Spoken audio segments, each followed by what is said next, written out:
মানুষ কিছু জায়গায় হেরে যায়, তারা চাইলেও জিততে পারে না। আপনিও সেই জায়গায় জিততে পারবেন না। পৃথিবীর কেউই জিততে পারে নাই এই সব জায়গার মাঝে। প্রশ্ন আসতে পারে না কোথায়? মানুষ টাকার কাছে হেরে যায়, মানুষ বন্ধুত্বের কাছে হেরে যায়। বিশ্বাস হয় না? আপনার সাথে ওই কাজ ঘটছে।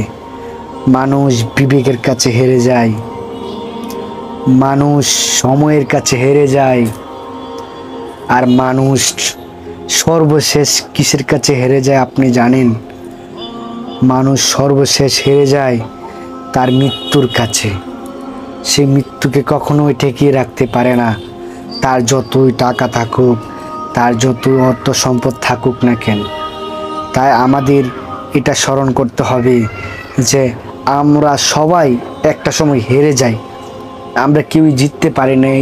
এই কিছু কিছু জায়গায় আমরা হারতেই হয়।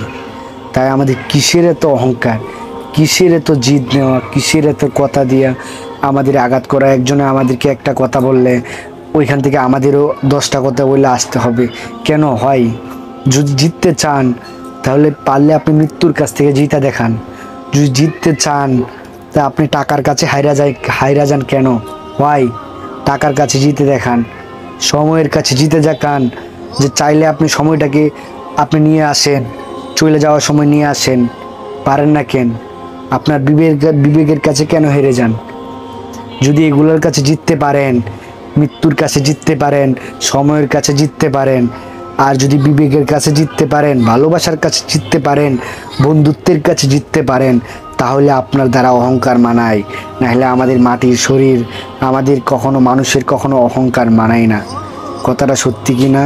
কেমন লাগছে সবাই কমেন্টে জানিয়ে যাবেন। যদি আমার ভিডিওগুলো ভালো লাগে অবশ্যই আমার পেজে দেখলে পেজটা ফলো দিবেন। আর যদি আমার ইউটিউব চ্যানেলে দেখেন ইউটিউব চ্যানেলটা সাবস্ক্রাইব করে পাশে বেল আইকনে ক্লিক করে দিবেন। সবাই ভালো থাকবেন। আসসালামু আলাইকুম।